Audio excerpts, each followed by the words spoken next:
உன்னை தெய்வம் என்பதா, குருநாதன் என்பதா,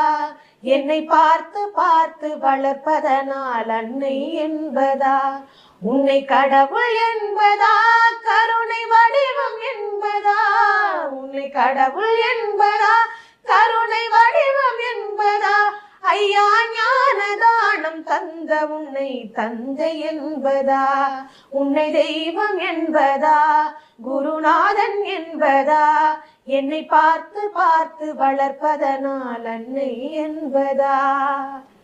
சேரும் செல்வம் எல்லாம் உன் அருளன்றோ,